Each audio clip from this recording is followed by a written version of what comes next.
Hey guys, welcome back to ET Figure Unboxing. If you're finding me for the first time, don't forget to like the video and subscribe to the channel so you won't miss the future content. And in this video, we're going to take a look at Figma number 375, Lancer from Fate Grand Order. And I have been waiting for a Lancer since Fate Zero. I'm not the biggest fan for the Fate series, but I do like all the Lancers. But anyways, here we are. Here's the left of the box, here's the right of the box, and here's the back of the box. And let's not waste any more time and bust this thing open and see what we got. And here we have the figure still in the inner packaging, and let's check out the figure itself. Alright, so here we have the figure itself, and I have to say, I think Figma just keeps on getting better and better. And let's just take a closer look at the figure. Amazing attention to detail, the paint job is really nice, and I love the sculpt. And they seem to updated their figures a little bit in terms of the engineering and the size. I feel like they're a little bit bigger nowadays. And yeah, let's check out the articulation.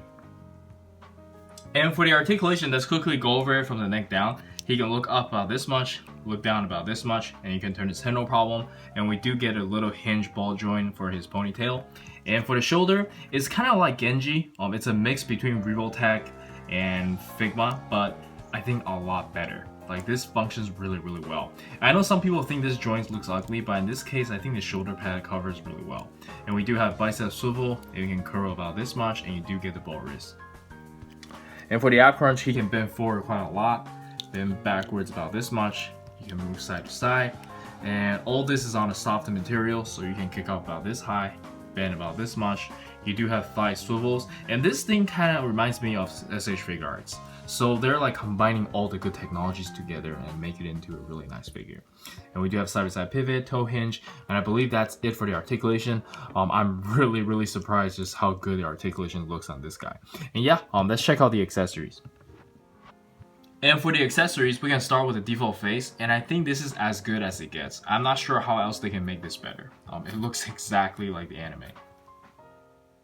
And next up, we get a crazy smiling face, which shows that he really enjoys battle, and this has got to be my favorite out of the four. And then we get a shouting face, which looks really good as well. And lastly, we have this winking expression, and I had to say, I'm really happy with the choices they make for the expressions. This is like 10 out of 10 from me, in terms of what they chose. And for the interchangeable hands, first off, we get a pair of display open hands. And then we get a pair of style posing hands when he's just kind of resting his hands on his hips. And next up, of course, we get a pair of hands to hold the lance, and the lance is very nicely painted and sculpted. I like the metallic red. And of course, the way for you to assemble this, you just have to remove this part and kind of like slide it in. And lastly, we get another pair of hands to hold the lance, and this one is a little bit more stylish, which is really cool. And I believe that's it for the accessories, and let's try out some action poses.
Anyways, that was just some quick posing, and I hope you guys enjoyed them. And after playing around with it, I gotta say, this is my new favorite figure.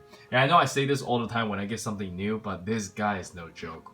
It's really well engineered, everything feels really nice, you can do anything with it. But yeah, let's check out some size comparison. And for the size comparison, let us start with the other Fate figures I have. They look very good together, but I really think it's time for us to get a 2.0 Archer. And next up, we have some other Figma figures. And then we have some good old Dragon Ball SH Figure Arts. Some Naruto SH Figure Arts. Street Fighter's SH Figure Arts. And then we have some American IP SH Figuarts and a Mayfax Batman. And lastly, we have some Mesco 112 Collective, and let's jump straight into the final thoughts. Alright, so for the final thoughts, this figure easily gets a 10 out of 10 from me. Probably the coolest figure I've dealt with in a long time.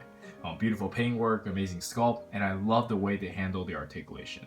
The engineering on this figure is amazing. It's like a mix between SH Figuarts, Figma, and Revoltech. They definitely did their homework. And most importantly, I like all the facial expressions they include in there, which is really weird. But yeah, I think that's it from me. Do let me know in the comments on what you think. And this is Eric. Don't forget to like and subscribe and follow me on Facebook and Instagram. And I'll see you guys next time. Peace.